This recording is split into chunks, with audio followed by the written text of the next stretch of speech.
It's time for Commonwealth Common Sense with Susan Stimpson and Kevin Scholla.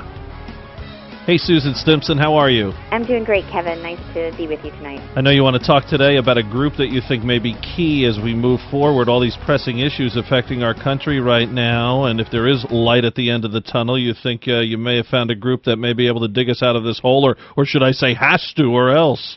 Well, I think certainly that the next generation is going to be key to what happens with our future here in this country. And for my part, I just want to see the Republican Party reaching out to that generation and engaging the culture and meeting them where they are. And I think sometimes we're not really on message with that, and we're actually not really relating to the next generation.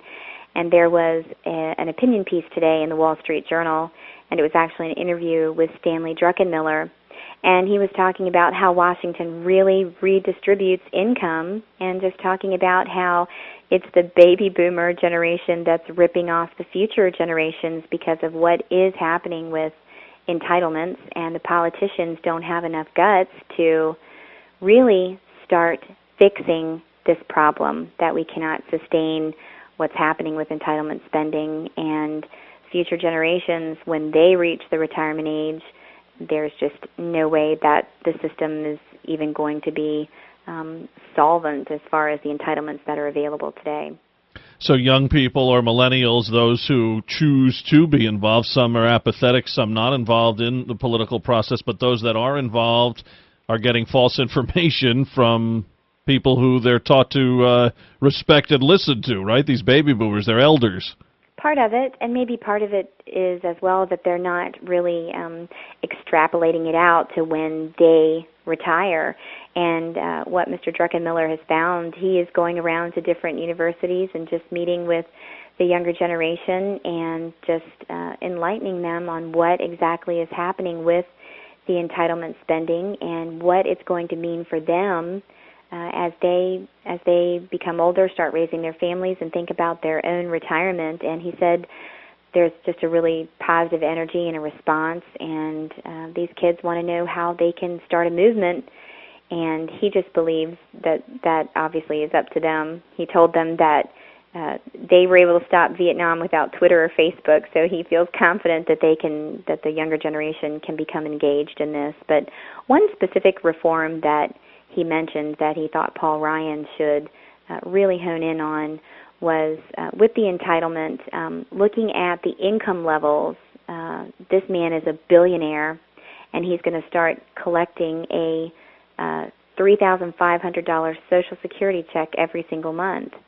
And he believes just an easy, attainable goal for Republicans and really for our country is to look at, the income levels and the means testing to see who really should get, the quote-unquote entitlement. So if young people don't respond to this and don't do their own digging and find out what's going on, then those in charge and the left perhaps will have another group that they can count on all the time to just kind of blanket vote for them? Yes, and I would say the left is not the only group that is guilty of this. I mean, the Republicans as well. Now, sometimes they are trying to fight back, albeit not quite successfully in their strategy in doing so. But it's really about the politicians and they're wanting to hold on to power, and the way that you do that is, you do it through money. That's how you control people, and they are not willing to make tough decisions on these entitlements. And it is going to really damage the next generation that's coming up, and certainly the overall health of our economy as a whole in this country. Any indication from the article or just your feeling on this?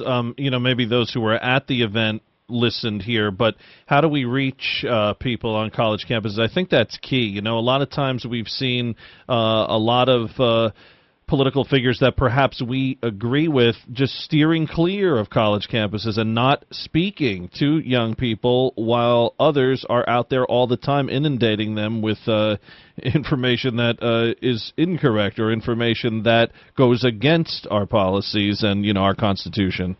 I think that there has to be a shift of it just being political, but really engaging the next generation on the issues and not making it just about politics, but doing it, on the issues. So I think that hopefully we'll have more people like Mr. Druckenmiller who has taken the time to really become engaged and try to reach out to the younger generation. And I think that it's going to have a real impact on our country. And I'm excited about this idea, and it caught my eye, and I wanted to talk about it tonight. Well, we appreciate it, Susan. And, you see a lot of generations, they go against their parents and, the rebellious thing and that whole 9 yards. Well, let's hope a lot of people who have a lot of parents who are really hurting this country right now, that the young people do rise up here. Absolutely. Get involved and definitely vote, and don't be beholden to just one political party, but really dig into the issues and be willing to just show up and to be a part of it. All right, Susan, have a super week. Great, you too. Susan Stimpson in Virginia. More Commonwealth Common Sense next week.